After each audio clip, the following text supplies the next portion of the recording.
तो welcome to all of you. आज हम लोग पढ़ने वाले हैं algebra of vector. Algebra of vector के अंतर्गत हम क्या क्या आज डिस्कस करेंगे।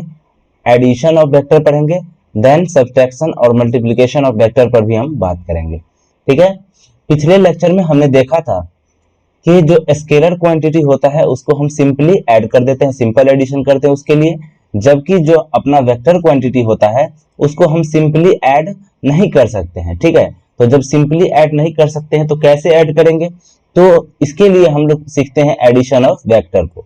ठीक है, कि अगर दो वेक्टर अपने पास है तो भाई उसको हम ऐड कैसे करेंगे। एडिशन ऑफ वेक्टर,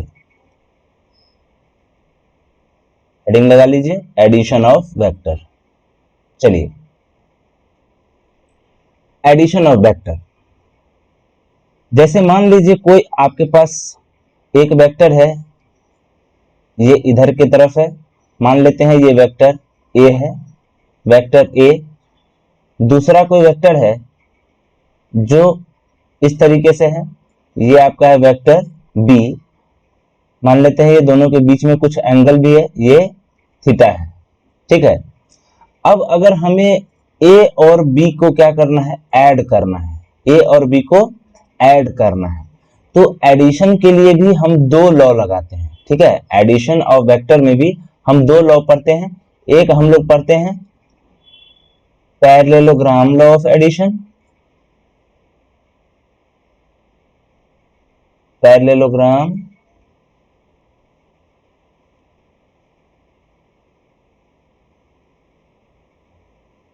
और नेक्स्ट जो है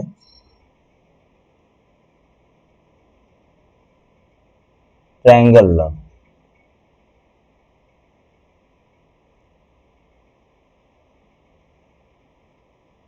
ठीक है, तो देखिए दोनों को बारी बारी से पढ़ते हैं।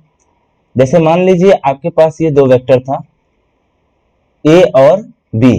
ठीक है, एक ए वेक्टर है, दूसरा बी वेक्टर है। अगर आपको इसको क्या करना है, ऐड करना है। चलिए सबसे पहले हम पैरेललोग्राम लॉ पे डिस्कस करते हैं। ठीक है, इसको डिस्कस करते हैं। तो ए और बी इस तरीके से है, दोनों के बीच के जो एंगल है वो आपको थीटा दे रखा है। तो पैरेललोग्राम लॉ आपको लगाना होगा, तो आप क्या करेंगे, सिंपली एक पैरेललोग्राम कंप्लीट कर लेंगे ऐसे। ठीक है, ये आप पैरेललोग्राम कंप्लीट कर लीजिए।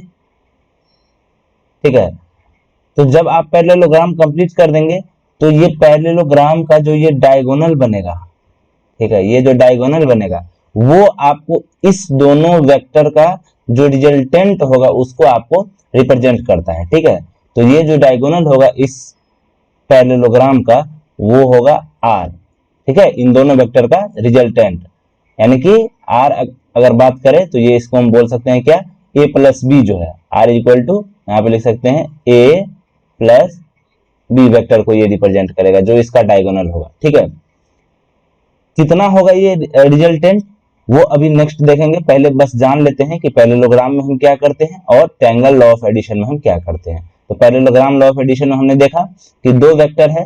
ठीक है, उन दोनों का यहाँ पर एक चीज याद रखिएगा कि ये दोनों का क्या होना चाहिए, यहाँ पे टेल टू टेल यहाँ पर ज्वाइंट होना चाहिए। ठीक है, टेल से टेल दोनों का क्या होना चाहिए, यहाँ पर मिला होना चाहिए। तो आप क्या करेंगे, एक पैरेललोग्राम कंप्लीट करेंगे।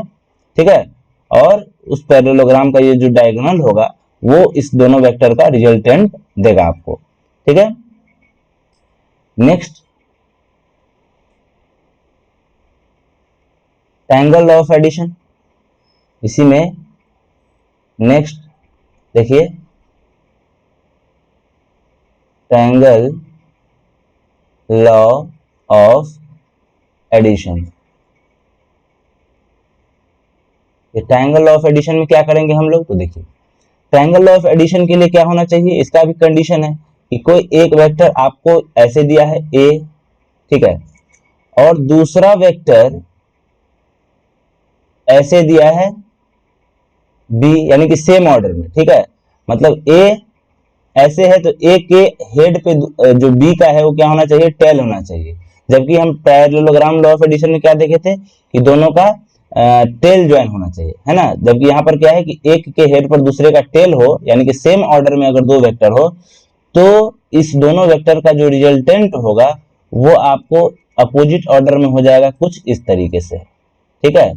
ये इस दोनों वेक्टर का रिजल्टेंट होगा आर वेक्टर, ये होगा ए प्लस बी वेक्टर के बराबर, ठीक है, ए प्लस बी वेक्टर के बराबर हो जाएगा।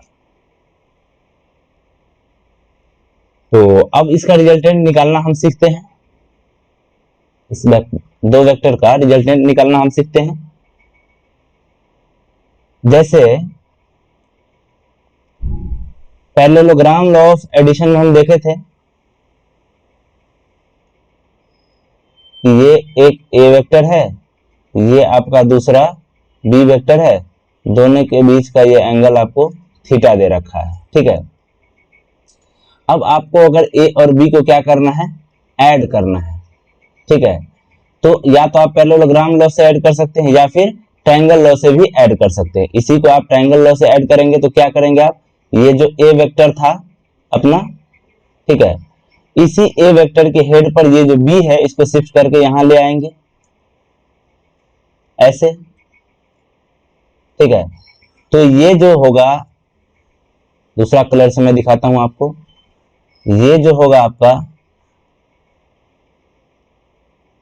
इन दोनों वेक्टर का आपको रिजल्टेंट देगा ए वेक्टर प्लस बी वेक्टर, ठीक है।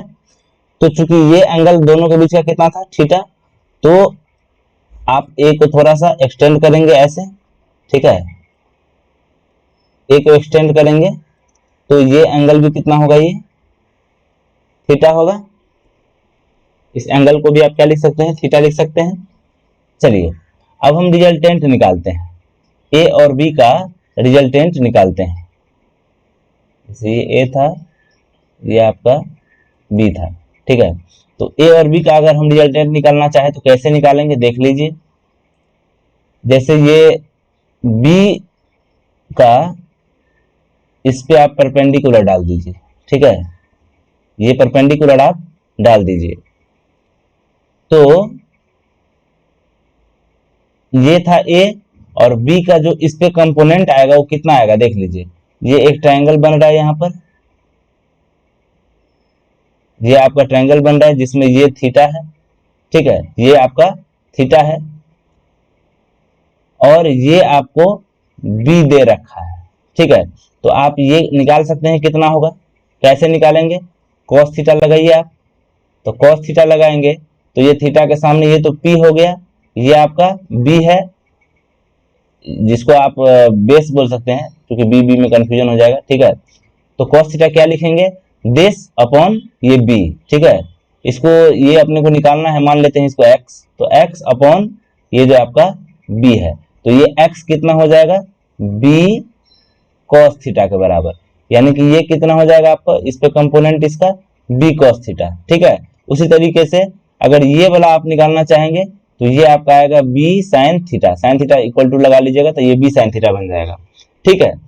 तो आप अब देखिए इस ट्रायंगल में, चलिए ये जो ट्रायंगल बन रहा है इसको हम कुछ नाम दे देते हैं। लेट सपोज ये a है, ये b है और ये जो हमने परपेंडिकुलर जहां पे डाला है वो c है, ठीक है। तो ट्रायंगल ABC में आप चलिए, ट्रायंगल ABC में चलिए, तो क्या ये तो परपेंडिकुलर है, ठीक है, तो ये परपेंडिकुलर है तो ये इसका हाइपोटेनस बनेगा। तो क्या आप लिख सकते हैं ऐसे कि r वेक्टर, तो r वेक्टर का जो भी मैग्नीट्यूड होगा इसका स्क्वायर इज इक्वल टू इस AC, है ना, AC इक्वल टू, तो AC में क्या क्या आ रहा है, AC में एक a आ रहा है और साथ ही साथ यहाँ पे b cos थीटा बन रहा है, तो a plus b cos theta का होल स्क्वायर प्लस ये आपका परपेंडिकुलर जो है उसका स्क्वायर, यानी कि b sin थीटा का होल स्क्वायर, ठीक है। तो यहां से आप ऐसे भी इसको लिख सकते हैं कि r वेक्टर का जो मैग्नीट्यूड अगर खाली हम लिखना चाहे तो रूट में आ जाएगा सब, ठीक है।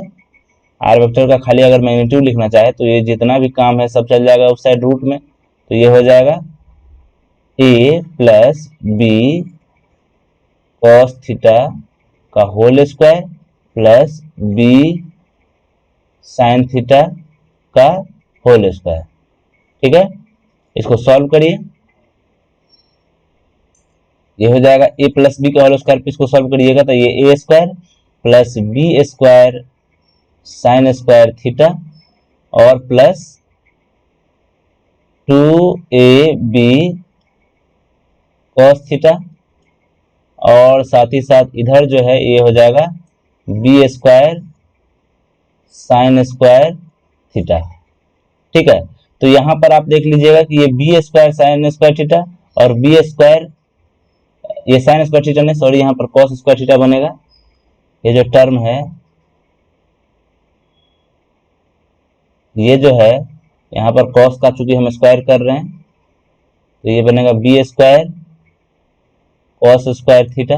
ठीक है, तो ये B square cos square theta और B square sine square theta, इसको जब आप सॉल्व करेंगे यानी बी स्क्वायर कॉमन ले लेंगे तो cos square theta sine square theta क्या बन जाएगा, यहाँ पे 1 बन जाएगा। ठीक है, तो बाकी का जो बच जाएगा देखिए कैसे इसको लिखेंगे, नेक्स्ट पेज में चलिए। तो कुछ ऐसे अपना आ रहा था, आर का जो मैग्नीट्यूड है वो आ रहा था रूट अंडर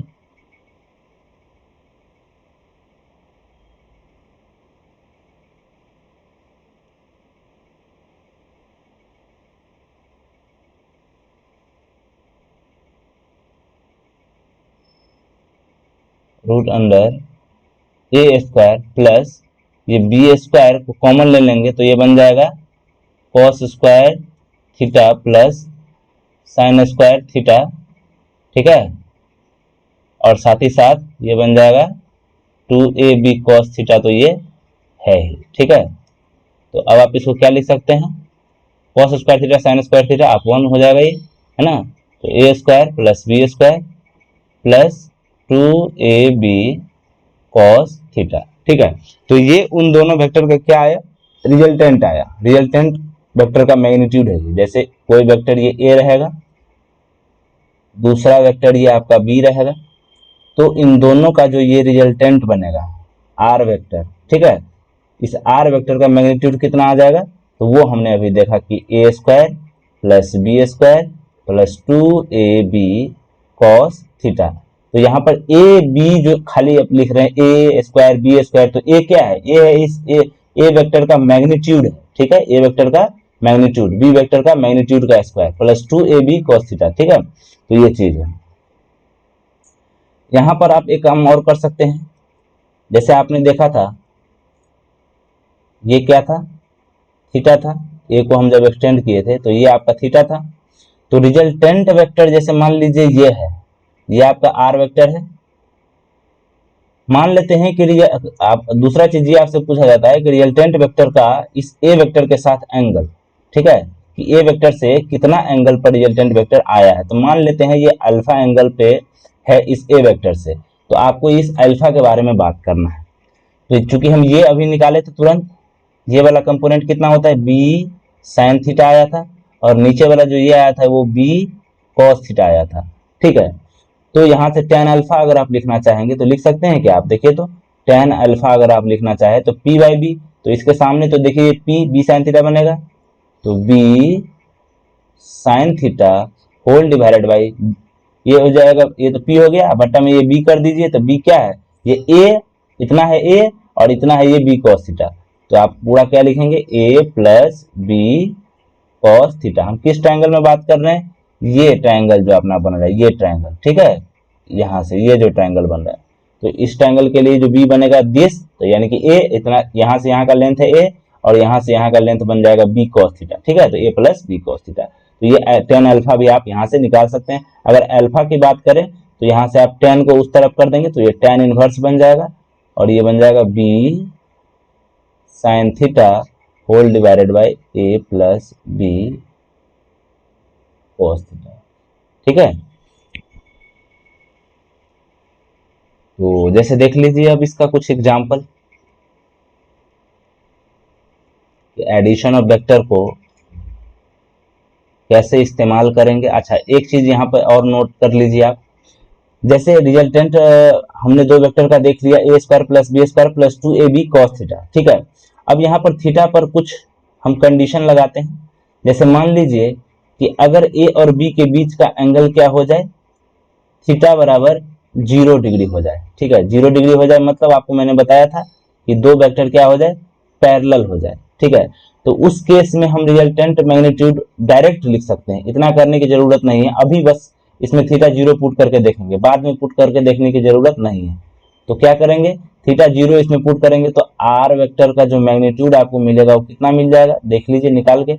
ये बन जाएगा A square plus B square plus 2ab cos क्या 0 डिग्री, चूंकि जो दो वेक्टर के बीच का एंगल 0 डिग्री आपको दिया रहेगा।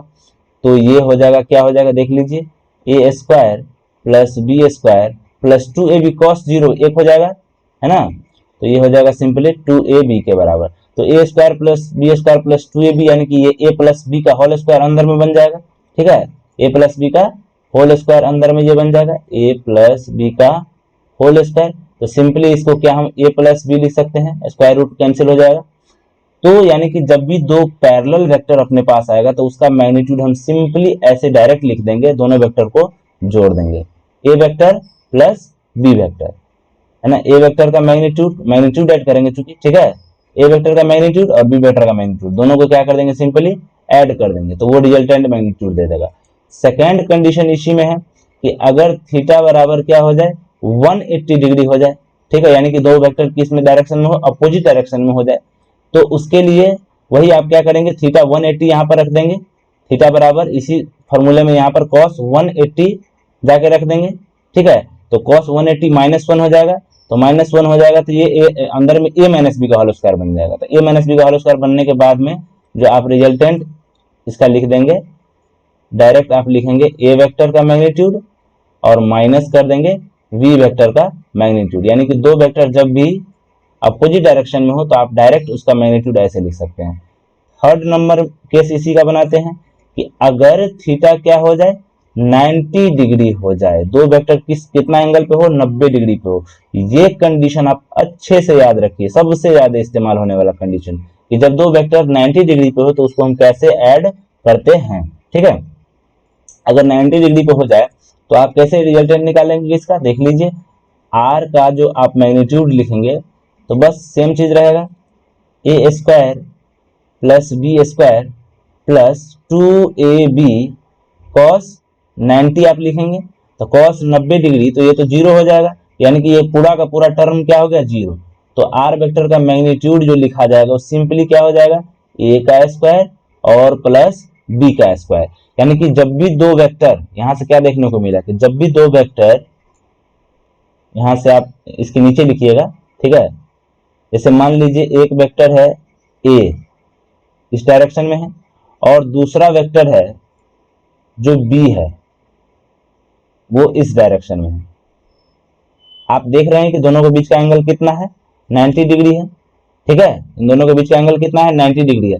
तो इस दोनों का जो रिजल्टेंट होगा, क्या मैंने आपको बताया था कैसे निकालेंगे, आप यहां से पैरेललोग्राम कंप्लीट करिए। तो ये जो होगा इसका रिजल्टेंट देगा, ये आर वेक्टर को रिप्रेजेंट करेगा, और इसका जो मैग्नीट्यूड होगा वो कितना होगा, हमने अभी तुरंत देखा है कि 90 डिग्री पे जब भी दो वेक्टर होगा तो रिजल्टेंट उसका कैसे लिखेंगे, जैसे ए और बी यहाँ पर है तो सिंपली आप यहाँ पर लिख देंगे ए का स्क्वायर और प्लस बी का स्क्वायर, यानी इसका मैग्नीट्यूड का स्क्वायर और इसका मैग्नीट्यूड का स्क्वायर का रूट अंडर, ठीक है। तो दो वेक्टर परपेंडिकुलर होगा, तो याद रखिएगा ये कंडीशन बहुत अच्छे से आप याद रखिएगा कि इसका स्क्वायर और इसका स्क्वायर सिंपली उसका रूट अंडर कर देना है, ठीक है। चलिए अब हम इस पे कुछ एग्जाम्पल देखते हैं।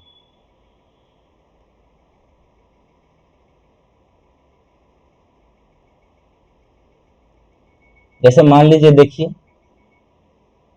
अब आपको वो चीज समझ में आएगा जो मैंने फर्स्ट क्लास में आपको एग्जाम्पल दिया था, कि जैसे मान लीजिए कोई ये ब्लॉक है, इस पर एक फोर्स लग रहा है इस डायरेक्शन में, ठीक है, और उतना ही एफ ही मैग्नीट्यूड का या कितना भी मैग्नीट्यूड का हो सकता है, मान लेते हैं यहाँ पर हम 2f मैग्नीट्यूड का ले लेते हैं, और एक 2f लग रहा है इस पर ऊपर की तरफ, ठीक है, अपवर्ड डायरेक्शन में, और एक लग रहा है इधर राइट की तरफ f मैग्नीट्यूड का फोर्स। आपसे पूछा जाता है कि नेट फोर्स इस ब्लॉक पर कितना होगा, net force on the block. आपको ये चीज बोला कि आप फाइंड करिए, तो क्या करेंगे, देखिए क्योंकि आप इसका जब एफबीडी बनाएंगे तो वैसे तो आप एलएलएम वगैरह में अच्छे से एफबीडी बनाना सीखेंगे, लेकिन यहाँ सिंपली समझिए कि जैसे ये कोई ब्लॉक है, इस पर एक फोर्स क्या इधर की तरफ लग रहा है एफ, ठीक है, एक फोर्स इधर की तरफ लग रहा है यानी कि एफ वेक्टर इसको चलिए बोल देते हैं, और दूसरा फोर्स क्या इस पर ऐसे 90 डिग्री पर लग रहा है क्या, और इसका मैग्नीट्यूड क्या दे रखा है 2f, 2f वेक्टर। ठीक है, तो जब आप क्या करेंगे इन दोनों वेक्टर का आपसे पूछा जा रहा है कि नेट फोर्स यानी कि इन दोनों को जोड़ के बताइए, तो चूंकि ये वेक्टर है तो आप सिंपली तो जो ऐसे तो ऐड कर नहीं सकते कि ये 2f और f तो 3f, 3f तो होगा नहीं, तो आप क्या करेंगे इसको वेक्टर लॉ ऑफ एडिशन से ऐड करेंगे। तो चूंकि ये दो वेक्टर है, दोनों का यहाँ पे टेल क्या है ज्वाइन है, हम पैरेललोग्राम लॉ यहाँ पे लगाएंगे, तो ऐसे पैरेललोग्राम कंप्लीट करेंगे, तो ये जो पैरेललोग्राम का डायगोनल होगा वो इस दोनों वेक्टर के रिजल्टेंट को रिप्रेजेंट करेगा। ठीक है, रिजल्टेंट को रिप्रेजेंट करेगा। अगर इसका हमको मैग्नीट्यूड लिखना है तो कैसे लिखेंगे, अभी हमने पढ़ा है कि जब दो वेक्टर परपेंडिकुलर होता है, जैसे यहाँ पर f और 2f परपेंडिकुलर है आपस में 90 डिग्री पे है, तो हमने क्या पढ़ा था कि simply A square plus B square, A B वहां पे था, तो आप यहाँ पे क्या करेंगे एफ स्क्वायर और प्लस दूसरा वेक्टर है 2f, तो ये हम लिख देंगे 2f का स्क्वायर। ठीक है, इसका मैग्नीट्यूड f और इसका मैग्नीट्यूड 2f, दोनों का क्या कर दिए हम स्क्वायर कर दिए, उसका रूट अंडर कर दिए। ठीक है, तो ये हो जाएगा एफ स्क्वायर और ये हो जाएगा 4f स्क्वायर, है ना, तो क्या हो जाएगा ये 5f स्क्वायर, अगर इसको सही से लिखेंगे तो ये रूट 5f। ठीक है, रूट 5f, तो रूट 5f अगर आप न्यूटन वगैरह लगाना चाहते हैं तो यहाँ पे लगा सकते हैं, रूट 5f न्यूटन, फोर्स चूंकि न्यूटन में होता है। ठीक है, तो यहाँ से हम किसी भी ब्लॉक पर रिजल्टेंट फोर्स निकाल सकते हैं। जब भी दो फोर्स आपको मिल जाए या दो कोई भी वेक्टर क्वांटिटी मिल जाए, आपको अगर उसका रिजल्टेंट निकालना होगा तो आप सिंपली यहाँ पर निकाल सकते हैं। ठीक है, ये 90 डिग्री का केस था। वहीं चलिए एक जनरल केस भी लेके हम इसको सॉल्व करते हैं।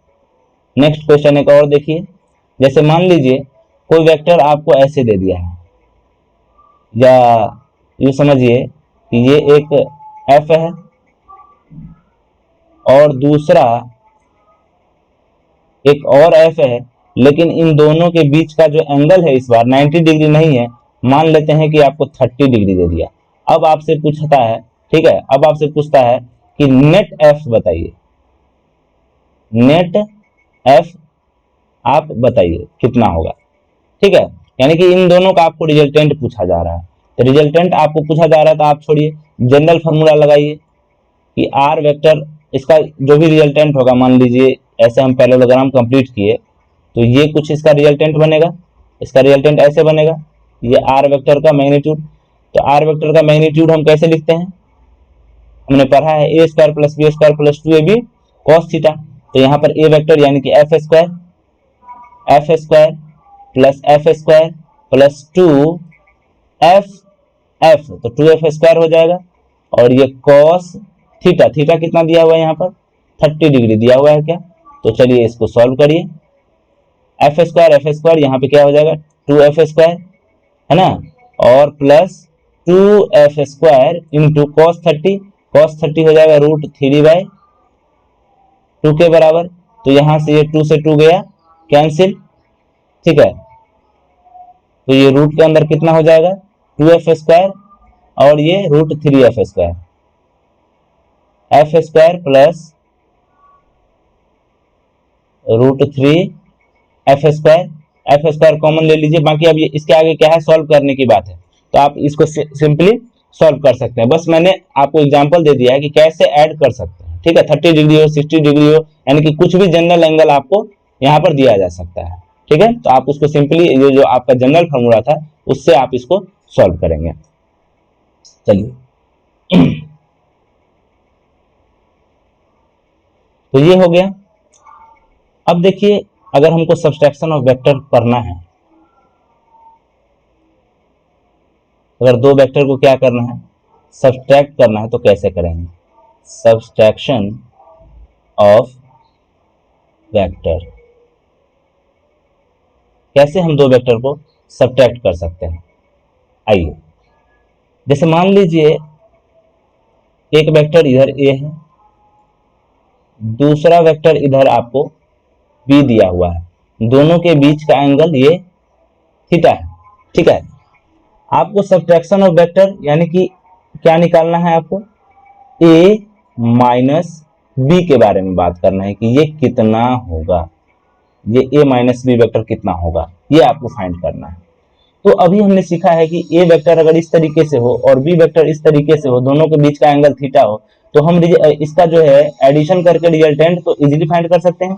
रिजल्टेंट क्या इसका कुछ ऐसे आता था, है ना, इसको पैरेललोग्राम कंप्लीट करते थे तो इसका जो ये डायगोनल आता था वो आपको a प्लस बी होता था इसका, ठीक है, रिजल्टेंट वेक्टर होता था।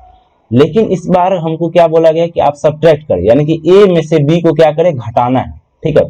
तो a में से b को घटाना है तो हमने बोला कि अगर हमें a माइनस बी निकालना है, क्या निकालना है, a माइनस बी निकालना है। मतलब क्या हम इसको ऐसे समझ सकते हैं कि a में हमें माइनस बी को जोड़ना है, क्या इसको ऐसे भी समझ सकते हैं, सेम ही चीज तो है, a माइनस बी बोले या हम a में माइनस बी को क्या कर ले, ऐड कर ले। तो हमने क्या किया, a में से b को घटाने के बजाय हमने क्या किया कि a में माइनस बी को जोड़ लिया, बात सेम है, ठीक है। तो a में हमें क्या जोड़ना है, माइनस बी को जोड़ना है। तो अब माइनस बी कैसे ड्रॉ होगा, मैंने आपको नेगेटिव ऑफ वेक्टर बताया था कि अगर b इधर है तो उसके जस्ट अपोजिट सेम मैग्नीट्यूड का जो वेक्टर होगा, जैसे मान लीजिए ये है, इसको सेम कलर से, दूसरा कलर से दिखाते हैं हम, इस कलर से दिखाते हैं, ये जो वेक्टर बनेगा इसके अपोजिट जस्ट ये जो वेक्टर बनेगा ये क्या, माइनस बी वेक्टर है अपना, ठीक है। तो अब हमें क्या करना है, इस a में इस वेक्टर को, इस माइनस बी वेक्टर को जोड़ना है। तो वही काम करेंगे, फिर से क्या करेंगे, जब भी दो वेक्टर को जोड़ना होता है हम पैरेललोग्राम कंप्लीट करते हैं। तो यहां से हम एक पैरेललोग्राम कंप्लीट करेंगे, ठीक है। तो क्या अब ये जो होगा ये देगा रिजल्टेंट, ये अपना रिजल्टेंट होगा इन दोनों वेक्टर का, यानी ए और माइनस बी वेक्टर का, ए माइनस बी देगा ये चीज, ये जो डायगोनल होगा ए माइनस बी देगा। तो अच्छा अब देखिए, ए और बी के बीच का एंगल कितना दे रखा था, थीटा दे रखा था। लेकिन अगर हमें ए और माइनस बी को जोड़ना है तो हमें एंगल ए और माइनस बी के बीच का पता होना चाहिए। तो ए और माइनस बी के बीच का एंगल कितना हो जाएगा, अगर ये थीटा है तो ये क्या 180 माइनस थीटा हो जाएगा, 180 माइनस थीटा हो जाएगा। चलिए अब सिंपली हम ऐड करेंगे, तो ऐड कैसे करते हैं दो वेक्टर को, अगर दो वेक्टर को ऐड करके अगर हमें मैग्नीट्यूड चाहिए तो हम वही काम करते हैं, सिंपली फार्मूला लगाएंगे A square plus B square plus 2ab cos theta वाला। तो क्या हो जाएगा, यहाँ पर इसको और इसको ऐड करना है, इस वेक्टर को और इस वेक्टर को हमें ऐड करना है।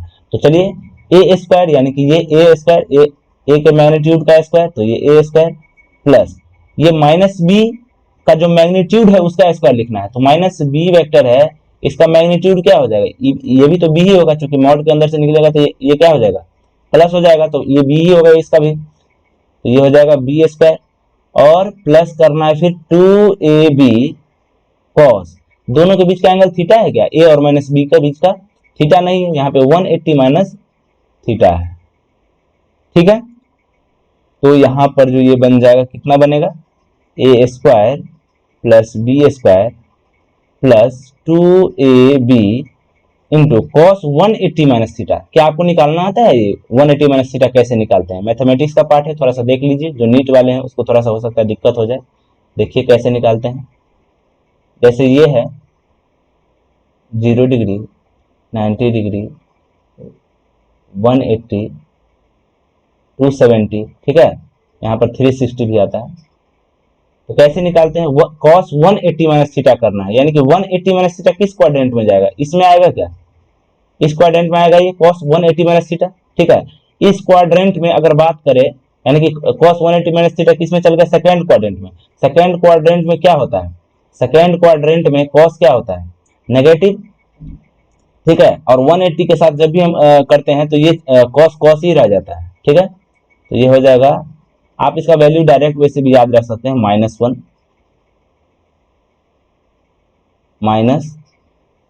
-1 आप डायरेक्ट याद रखिए,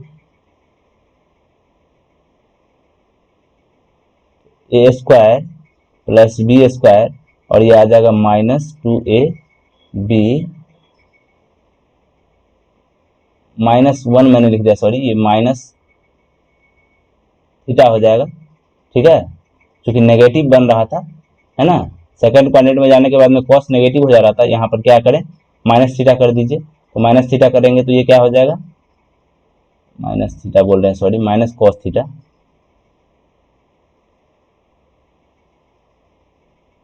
यहाँ पर क्या करेंगे माइनस कॉस थीटा, है ना, cos 180 minus theta is equal to minus cos theta, तो ये हो जाएगा माइनस 2ab और ये आ जाएगा कॉस थीटा, ठीक है, माइनस 2ab कॉस थीटा। तो जब सब्ट्रैक्ट करेंगे दो वेक्टर को तो ये इतना रिजल्टेंट बनेगा, ठीक है। ये मैथ का थोड़ा सा पार्ट है, इसको अच्छे से देख लीजिएगा, बेसिक ऑफ मैथ्स को एक बार, तो आपको क्लियर हो जाएगा। जैसे 180 माइनस थीटा यानी कि ये 180 माइनस थीटा यानी कि 180 से ये थोड़ा सा कम एंगल है, तो कम एंगल है तो ये आ गया सेकंड क्वाड्रेंट में। सेकंड क्वाड्रेंट में क्या होता है, इसमें तो ऑल पॉजिटिव होता है, ठीक है, इसमें क्या होता है साइन कॉसेक, इसमें टेन कॉट और इसमें कॉस सेक पॉजिटिव होता है। तो इसमें हम बात करें कॉस की, तो कॉस तो इसमें पॉजिटिव होता है, इसमें क्या होता है नेगेटिव होता है, तो हमने क्या किया वही माइनस, नेगेटिव है तो माइनस लगा दिया, और चूंकि 180 पे है तो 180 पे कोई चेंज नहीं आता है, तो कॉस का कॉस ही रह जाएगा, ठीक है, तो माइनस के साथ ये कॉस थीटा हो जाएगा, तो ये चीज है, ठीक है। तो ये हो गया सब्ट्रैक्शन ऑफ टू वेक्टर, कि कैसे हम दो वेक्टर को सब्ट्रैक्ट कर सकते हैं। इसका इस्तेमाल नहीं के बराबर आपको ऐड करना अच्छे से आना चाहिए बस, ठीक है। चलिए इसके बाद हम एक चीज पे और अच्छे से बात कर लेते हैं, रिजोल्यूशन ऑफ वेक्टर पे। फिर जो डॉट प्रोडक्ट और क्रॉस प्रोडक्ट है मल्टीप्लिकेशन का, उसको हम नेक्स्ट में लेक्चर में बात करेंगे। इससे पहले हम थोड़ा सा ये चीज सीख लेते हैं, resolution of vector, resolution of vector.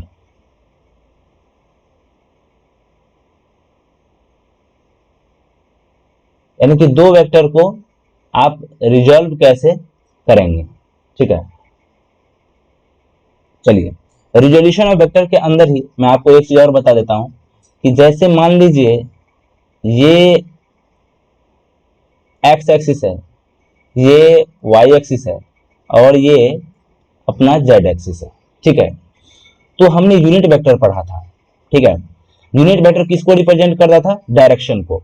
तो कोई भी वेक्टर जो हम एक्स डायरेक्शन में अगर लिखेंगे, ठीक है, तो एक्स डायरेक्शन में जो भी वेक्टर होगा उसके डायरेक्शन को रिप्रेजेंट करने के लिए जो हम यूनिट वेक्टर देते हैं, एक्स के डायरेक्शन में यूनिट वेक्टर हम लोग आई कैप लेते हैं, वाई के डायरेक्शन में यूनिट वेक्टर जे कैप लेते हैं और जेड के डायरेक्शन में यूनिट वेक्टर के कैप लेते हैं, ठीक है। जैसे देख लीजिए आपसे अगर कोई बोलता है ऐसे, कोई वेक्टर है, मान लेते हैं ये 6 लेंथ है इसका, यानी कि मैग्नीट्यूड आपको 6 है और ये डायरेक्शन आपको इस तरीके से दे दिया, ठीक है, डायरेक्शन आपको इस तरीके से वो दे दिया, यानी कि ये मान लीजिए एक्स डायरेक्शन में दे दिया। तो मान लीजिए ए है ये और ये बी है, ये ए है और ये बी है, ए से बी का लेंथ आपको यानी कि 6 दे रखा है, ये मैग्नीट्यूड दे रखा है, आपको ए बी वेक्टर बोला लिखने के लिए। तो क्या आप ए बी वेक्टर लिख सकते हैं, बिल्कुल लिख सकते हैं। कैसे, इसका मैग्नीट्यूड आपको 6 दे दिया, ठीक है, क्योंकि आप वेक्टर लिख रहे हैं तो मैग्नीट्यूड के साथ में मैंने बोला था कि क्या लगाना पड़ेगा यहाँ पर डायरेक्शन। कोई भी वेक्टर अगर आपको लिखना है तो उसका मैग्नीट्यूड और साथ ही साथ उसके डायरेक्शन में यूनिट वेक्टर आपको लिखना होता है। तो ये मैग्नीट्यूड हमने लिख दिया और इसके डायरेक्शन में यूनिट वेक्टर, यानी कि मान लीजिए अगर ये एक्स एक्सिस है, ये एक्स एक्सिस के डायरेक्शन में आपको दिखा रहा है यहाँ पर, तो इसके डायरेक्शन में जो भी यूनिट वेक्टर आई कैप बनता है तो वो भी आपको यहाँ पे लगाना पड़ जाएगा, यानी 6 आई कैप ये बन जाएगा, ठीक है। चलिए इतना नॉलेज काफी है इसके लिए। अब हम रिजोल्यूशन ऑफ वेक्टर को पढ़ते हैं। जैसे मान लीजिए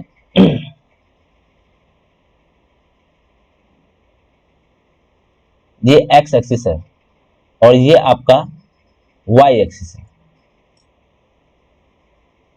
अगर हम यहां से इस डायरेक्शन में बढ़े, इस डायरेक्शन में हमने चलना शुरू किया इसके बीचों बीच, ठीक है,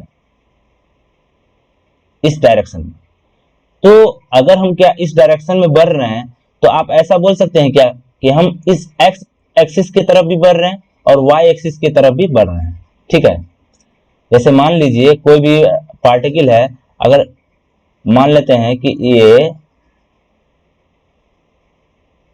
5 मीटर पर सेकेंड से इस डायरेक्शन में ये बढ़ रहा है, तो क्या 5 मीटर पर सेकेंड से इस डायरेक्शन में बढ़ रहा है तो ये एक्स डायरेक्शन की तरफ भी बढ़ रहा है और कुछ वाई डायरेक्शन की तरफ भी बढ़ रहा है। मतलब इस 5 मीटर पर सेकेंड का कुछ एक्स पे भी इफेक्ट है और कुछ वाई पे भी आपको इसका इफेक्ट देखने को मिलेगा, ठीक है। तो वही चीज हम कैसे निकालेंगे कि जैसे फाइंड हमको करना है कि इस v is equal to 5 metre पर सेकेंड का, मान लेते हैं कि अगर ये थीटा एंगल के साथ हम इस एक्स एक्सिस से चल रहे थे, तो इस एक्स एक्सिस पर इसका क्या बनेगा और वाई एक्सिस पर इसका कितना मैग्नीट्यूड आपका बनेगा। तो वो चीज अपने को फाइंड करना है, क्या इफेक्ट आपका एक्स एक्सिस पर और वाई एक्सिस पर होगा, है ना। तो इसी वेलोसिटी बराबर जो 5 मीटर पर सेकंड है, इसको रिजॉल्व करना बोलते हैं कि एक्स एक्सिस पर रिजॉल्व करिए और वाई एक्सिस पर आप रिजॉल्व करके बताइए कि कितना कितना बनेगा। ठीक है, तो कैसे रिजॉल्व करेंगे देख लीजिए। तो एग्जांपल के लिए हमने लिए थे 5 मीटर पर सेकंड, तो इसको आप हटाइए, सिंपल आप लिखिए कि कोई वेक्टर है, मान लीजिए ए वेक्टर। ठीक है, तो चलिए अब इसको देखते हैं कैसे निकालेंगे। सिंपली देखिए, आप यहां से एक परपेंडिकुलर ड्रॉ कर लीजिए, इस पर एक परपेंडिकुलर ड्रॉ कर लीजिए। हमने पहले भी वैसे ये चीज देखे हैं। मान लीजिए ये पी है परपेंडिकुलर, ये ओरिजिन को हम ओ बोल देते हैं। तो क्या आप ओपी बता सकते हैं कितना होगा? ओपी का लेंथ आप बता सकते हैं? बिल्कुल बता सकते हैं। आप कॉस थीटा लगाएंगे, जब एडिशन ऑफ वेक्टर आपको मैं बता रहा था उस समय भी आपको मैंने बताया था कैसे निकालते हैं। ये थीटा है, आप कॉस थीटा अगर यहाँ पे लगाएंगे, ठीक है, तो cos theta is equal to हो जाएगा ओपी यानी कि बी अब बाई कितना, ये एच जो है हाइपोटेनस कितना है, ये आपका ए है। हाइपोटेनस जो है आपका, इसका लेंथ, ये जो है इसका लेंथ कितना होगा, ए होगा। तो ये आप लिख दीजिए ए के बराबर। तो क्या आप यहां से ओपी लिख सकते हैं? ओपी जो अपने को चाहिए वो लिख सकते हैं क्या? ए कॉस थीटा हो जाएगा। मतलब ये जो लेंथ हो जाएगा, ये लेंथ वो कितना हो जाएगा, ए कॉस थीटा हो जाएगा। ठीक है, उसी तरीके से ये जो लेंथ बनेगा वो कितना बनेगा, ए साइन थीटा बनेगा। इसको याद कैसे रखना है, अगर ए वेक्टर है तो जिधर एंगल बन रहा है, जिधर थीटा दिया हुआ है उसके तरफ आपको कॉस लगा के लिख देना है उसका। जैसे ए है तो इसका जिधर एंगल बन रहा है, जैसे ये एक्स एक्सिस के साथ, तो उसके तरफ आपको कॉस थीटा लगा देना है, और उसके जस्ट परपेंडिकुलर जो इधर होगा उसके तरफ आपको क्या लगा देना है, साइन थीटा लगा देना है। ठीक है, तो ये हो गया। अब ये ए कॉस थीटा जो है उस ए का, इस ए वेक्टर का एक्स कंपोनेंट है, ये इसको क्या बोलेंगे, x component of A vector. X component A vector का है। इसी एक्स कंपोनेंट को हम ऐसे भी लिख सकते हैं क्या, ए एक्स, कैसे लिख सकते हैं, ए एक्स इक्वल टू लिख सकते हैं। उसी तरीके से जो वाई कंपोनेंट है, क्या हम इसको ए वाई इक्वल टू लिख सकते हैं। ठीक है, तो अब देखिए, अगर ये तो हो गया कि आप इस ए वेक्टर का एक्स एक्सिस के अलोंग, है ना, यानी कि ये ओपी जो था क्या था, एक्स कंपोनेंट था इस ए वेक्टर का, कितना निकला, ए कॉस थीटा, और ये कितना निकला इस पर। उसी तरीके से आप इधर भी निकाल सकते हैं, परपेंडिकुलर आप डाले होंगे तो उस तरीके से हमने कितना निकाल लिया, ए साइन थीटा। तो हम ए वेक्टर को ऐसे भी लिख सकते हैं, ए वेक्टर को ऐसे लिख सकते हैं क्या, एक्स कंपोनेंट में जो भी वेक्टर बनेगा, ठीक है, और प्लस वाई कंपोनेंट में जो भी वेक्टर बनेगा, दोनों का सम। ठीक है, तो अब देखिए, ए वेक्टर, हम ए वेक्टर को कैसे लिख सकते हैं, एक्स के अलोंग जो इसका कंपोनेंट बना वो वेक्टर प्लस ये ए वाई वेक्टर। तो देखिए ए एक्स कितना बना, जो ए एक्स वेक्टर, अभी हमको क्या लिखना है, ए एक्स वेक्टर लिखना है, यानी कि इस एक्स डायरेक्शन के अलोंग जो वेक्टर बनेगा ए एक्स वेक्टर, तो ए एक्स वेक्टर लिखना है, मैग्नीट्यूड खाली नहीं लिखना है। तो हम क्या करेंगे, इसके अलोंग मैग्नीट्यूड हम निकाल चुके हैं, ए कॉस थीटा, और एक्स एक्सिस के डायरेक्शन में यूनिट वेक्टर होता है आई कैप, तो इसके साथ लगा देंगे आई कैप। ठीक है, प्लस ए वाई, तो ए साइन थीटा, और उसके डायरेक्शन में यूनिट वेक्टर क्या है, जे कैप, तो हम लिख देंगे जे कैप। यानी कि किसी भी वेक्टर को हम कैसे लिख सकते हैं, A vector equal to A cos theta I cap plus A sine theta J cap. ये हो गया इसका रिजोल्यूशन। ठीक है, वेक्टर का रिजोल्यूशन। एग्जांपल मैं आपको बताता हूं, अच्छे से आपको क्लियर हो जाएगा। जैसे देखिए, मान लीजिए